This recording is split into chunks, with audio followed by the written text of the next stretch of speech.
an bɛ dugawu kɛ walasa a degun bɛ se ka wuli cogo min na maliyɛnw video a y'a partage kosɛbɛ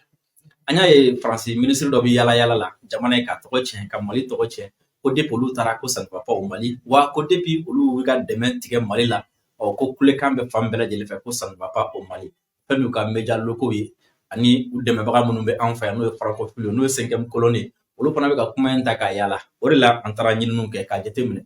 bi bi in na Mali ni Faransi ni ɲɔgɔn cɛ gɛlɛya bɛ cogo di est ce que gɛlɛya bɛ Faransi kan est ce que gɛlɛya tɛ Faransi kan depuis Mali ni Faransi bilala ɲɔgɔn na Faransi bɛ ka segin ko wa ou bien Faransi bɛ ka taga ɲɛ de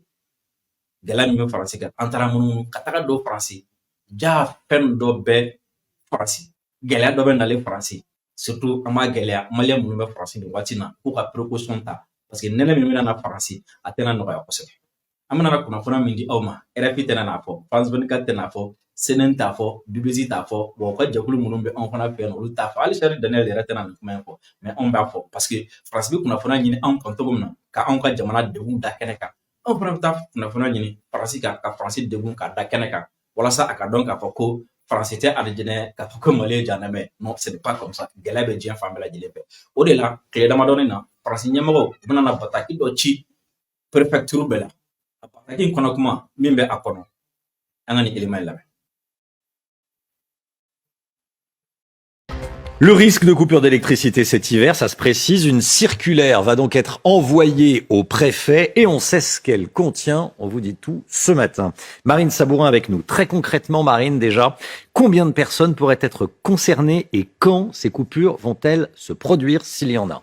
Eh bien, Romain, environ 60% de la population. Les coupures pourraient avoir lieu le matin entre 8h et 13h et le soir entre 18h et 20h. Alors évidemment, cela risque d'entraîner de nombreux changements, à commencer par la fermeture des écoles sans lumière et sans chauffage, ou encore le risque que certains trains ou lignes de métro soient tout simplement fermés pour éviter que les passagers soient bloqués en pleine voie. En ce qui concerne les numéros d'urgence, il sera recommandé de privilégier le 112, le numéro d'urgence européen. Une cartographie des zones blanches est en cours pour notifier les antennes téléphoniques relais qui pourraient être coupées par cette coupure d'électricité. Marine Sabourin, est-ce qu'il y a des personnes qui pourraient être épargnés par ces coupures? Oui, alors déjà tous les sites critiques, commencer par les hôpitaux, les gendarmeries ou encore les casernes de pompiers. Également quelques 3800 personnes à haut risque qui dépendent d'un équipement médical à domicile branché sur secteur. En plus de ces personnes, au total, 40% des Français seront épargnés par ces coupures car ils sont raccordés par chance à une ligne prioritaire. Précisons qu'aucun département entier ne sera délesté en une seule coupure. Cela concerne diverses zones du territoire. Ajoutons enfin que ces coupures ne concernent pas la Corse, qui est exceptée car elle est reliée électriquement à l'Italie. Merci beaucoup Marine Sabourin. Regardez, des fournisseurs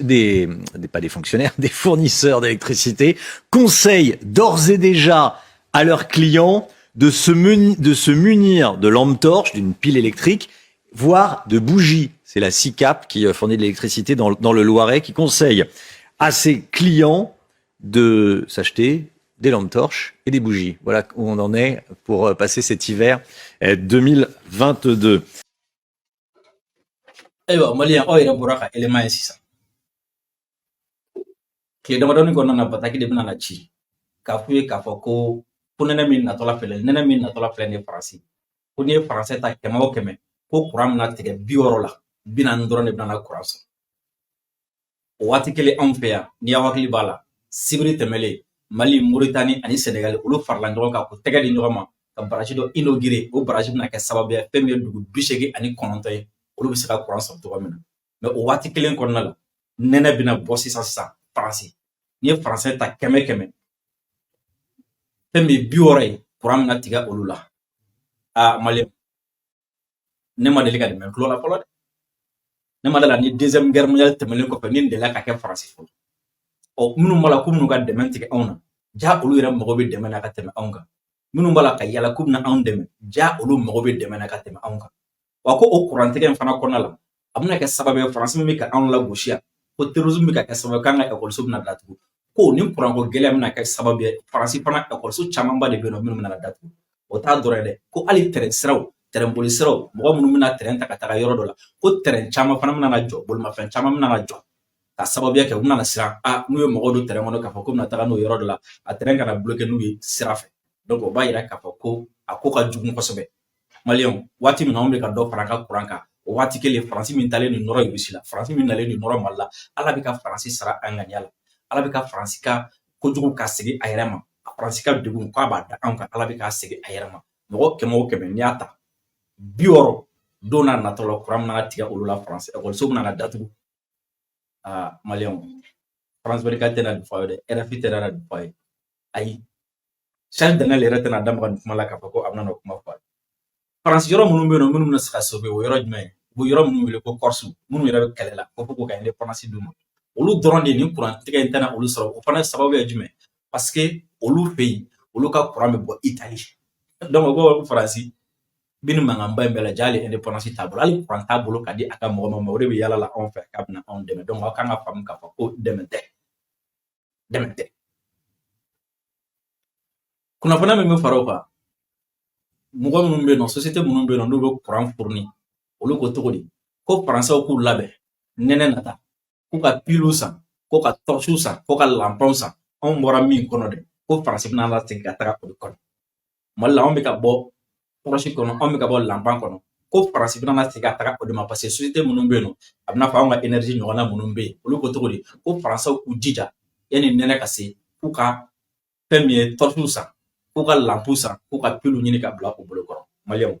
anw ni faransi jɔn bɛ ka segin an kɔ anw ni faransi jɔn mago bɛ dɛmɛ la anw ni faransi jɔn kan ka nata dɔn anw ni faransi jɔn kan ka tugu jɔn anw ni faransi jɔn kan ka kɛ jɔn ka jɔn ye anw de fɔ aw ye ko n'i ye mali bɔ faransi bolo n'i ye farafinna bɔ faransi bolo faransi bɛ segin pré-histoire kɔnɔ sisan faransi bɛ kɛ derrière du monde ye an ma taga yɔrɔ jan fɔlɔ dɛ mais nin y'a ye fɔlɔ ye fitinin dɔrɔn de u bɛ na min ye ni anw y'an ka yɛlɛma hɔrɔnya sɔrɔ o de la halisa an bɛ yɛlɛ mɔgɔ la mɔgɔ minnu natalen de ninnu de la halisa u ka wari fitininw na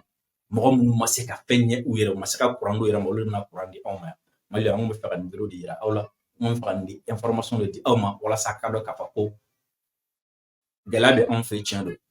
mais ala fana b'anw fɛ ka tɛmɛ dɔw kan salamu aleykum